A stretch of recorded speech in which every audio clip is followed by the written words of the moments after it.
செல்லக்கதிர்காமம் பிள்ளையார் ஆலயத்திலே நிற்கிறோம். கதிர்காமத்திலே செல்லக்கதிர்காமம் வந்து இந்த பிள்ளையாரை தரிசித்து விட்டுத்தான் கதிர்காம முருகனை தரிசிக்க செல்வார்கள். பாருங்கள், மாணிக்ககங்கை கரையிலே ஆற்றங்கரையிலே வந்து விட்டிருக்கும் விநாயகரை தரிசிக்கிறோம். ஒரு மிகவும் இயற்கை அழகு பொங்கும் கொளிக்கும் இந்த மாணிக்க கங்கையின் கரையிலே வீட்டிருந்து அருள் பாலிக்கும் விநாயக பெருமானின் ஆலயம்.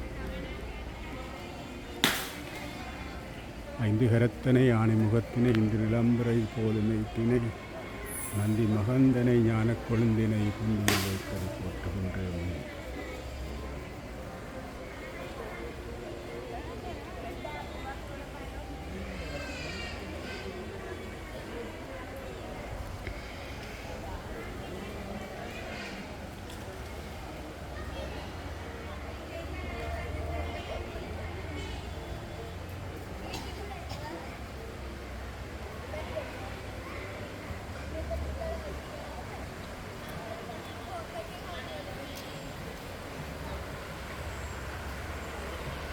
இந்த பாருங்கள், இந்த ஆற்றில் வெள்ளம் ஒரு கணக்காக போய்கொண்டிருக்கிறது. பெரும் மழை வரும் காலங்களிலே வந்து இந்த பாருங்கள், இந்த கோயிலை கிட்டத்தட்ட இந்த கோயில் தளம் அதுக்கு மேலாக வந்து நீர் வருவதுண்டு. சில நேரங்களில் நீங்கள் பார்த்தீர்கள்னு சொல்லினால் இந்த கோயிலே அரைவாசி தூரம் வரையும் சில நேரம் வெள்ளம் கரைபுரண்டு ஓடுவதென்று.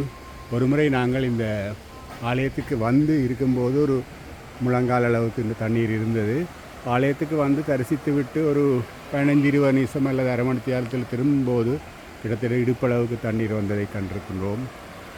அதாவது இந்த பிரதேசங்கள், மலை பிரதேசங்களிலே மழையின் அளவு வேறுபடும் போது அல்லது பெரிய மழை பெய்யும் போது இந்த ஆற்றில் வந்து நீர் கரை கடந்து ஓடும்.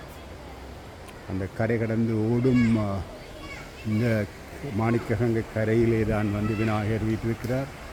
அதாவது வர்ண பகவான் வந்து நான் நினைக்கிறேன் தன்னுடைய நீரால் இந்த பிள்ளையாரை அபிஷேகம் ஆனாக செய்து ஒரு ஒரு வித்தியாசமான ஒரு சூழலில் நீங்கள் பாருங்கள். இங்கே வந்து இருப்பது ஒரு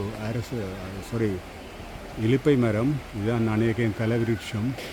இது ஒரு சிறிய மரம் போல் தோன்றினாலும் மிகவும் பழைய ஒரு மரம்.